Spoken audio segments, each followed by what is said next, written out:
बहन की शादी को 6 साल हो गए, मैं कभी उनके यहाँ नहीं गया। ईद शब रात अम्मी या अब्बू चले जाते थे। एक दिन मेरी बीवी मुझसे कहने लगी कि आपकी बहन जब भी घर आती है उसके बच्चे घर का हशर नशर कर देते हैं, और आपकी माँ जो हमसे चुप चुपा कर कपड़े, साबुन और कभी कभी को चावल के थैले भी भर के दे देती है। अपनी माँ से कहो ये हमारा घर है, कोई खैरात सेंटर नहीं। मुझे ये सुनकर बहुत गुस्सा आया कि मैं अपने घर का बहुत मुश्किल से गुजारा कर रहा था और मेरी माँ सब कुछ मेरी बहन को दे देती है। बहन एक दिन घर आई हुई थी तो उसके बेटे ने टीवी का रिमोट तोड़ दिया। मैंने माँ से गुस्से से कहा कि माँ, बहन को कहा करो ईद के दिन आया करे, और ये जो आप साबुन चावल और ये जो चीजें देती हो इनको बंद करें। माँ चुप रही, लेकिन बहन ने ये सारी बातें सुन ली। 4 बज रहे थे, बच्चों को तैयार किया तो बहन ने कहा कि भाई मुझे बस स्टॉप तक छोड़ आओ। मैंने झूठे मुंह कहा बहन रुक जाती कुछ दिन। बहन मुस्कुराई और बोली नहीं भाई, बच्चों की छुट्टियां खत्म हो रही हैं, मुझे जाना है। फिर जब हम दोनों भाइयों में जमीन का बंटवारा हो रहा था तो मैंने साफ इनकार कर दिया कि मैं अपनी जमीन से बहन को हिस्सा नहीं दूंगा।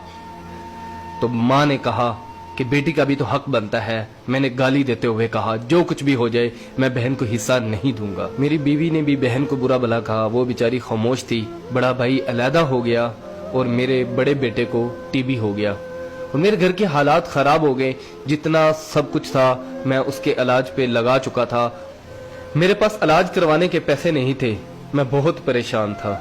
लाखों रुपए लगा चुका था और भूख सर पे थी। परेशानी की हालत में कमरे में बैठा शायद अपने हालात पे रो रहा था। उसी वक्त मेरे घर में वही बहन आई। मैंने गुस्से से बोला ये आगी मनहूस। मैंने बीवी को कहा कुछ तैयार करो बहन के लिए। बीवी मेरे पास आई और कहा कोई जरूरत नहीं गोश्त और बिरयानी बनाने की। फिर 1 घंटे बाद वो मेरे पास आई।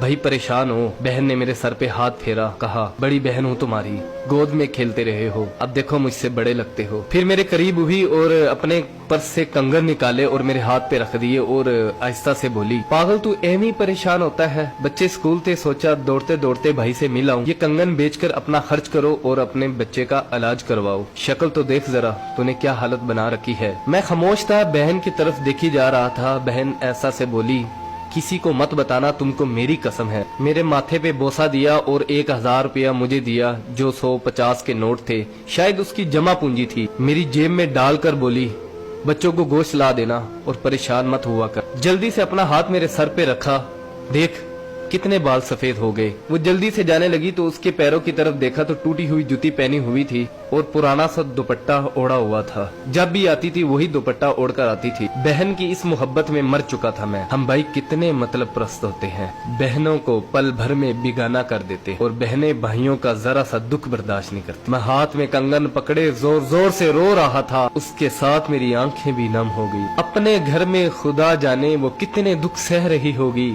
कुछ लम्हे के लिए अपनी बहनों के पास बैठकर हालचाल पूछ लिया करो, शायद उनके चेहरों पे कुछ लम्हों के लिए एक सुकून सा आ जाए। बहनें माँ का रूप होती हैं और भाई बाप का रूप होते हैं। स्टोरी अच्छी लगी हो तो इसको लाइक कर दीजिएगा, इसको शेयर भी कर दीजिएगा।